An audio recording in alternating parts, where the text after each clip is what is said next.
समजा मला बिझनेस करायचा आहे, तर माझ्या डोक्यात पहिली गोष्ट ही येते की मी एक पार्टनर शोधतो माझा. बरोबर. बरोबर. पार्टनरशिप करणं किती गरजेचं आहे आणि किती नुकसानदायी आहे आणि पार्टनर जर मला निवडायचा असेल, तर तो कसा निवडला पाहिजे? सर, या जगात कोणतीच गोष्ट बरोबर नाही आणि कोणतीच गोष्ट चुकीची नाही. It's totally depends upon your action and reactions. Okay. जर तुम्ही आता एक उदाहरण बघा, मूव्ही आहेत. जर मूव्हीमध्ये हे सगळे पार्टनरच नसते, तर एवढे चांगले चित्रपट बनले असते का? उद्योजकाचं पण सेम आहे.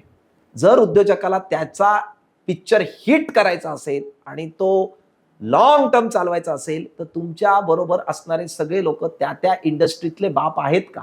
मग ते तुम्ही पर्सेंटेजवर घ्या किंवा पगारावर घ्या की पार्टनरशिपवर घ्या का डीडवर घ्या, काही फरक पडत नाही.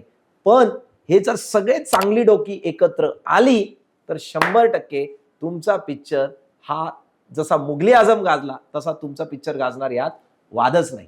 नक्कीच जर तुम्ही सगळी चुकीची माणसं घेतलीत आणि त्याच्यामध्ये वाद व्हायला लागले, तर लोक म्हणतात की पार्टनरशिप नेहमीच धोकादायक असते. ऍक्च्युली तो धोका आहे की खरंच प्रोग्रेस आहे, हे प्रत्येकाच्या आखणीवर आणि त्याच्या विजनवर डिपेंड आहे सर.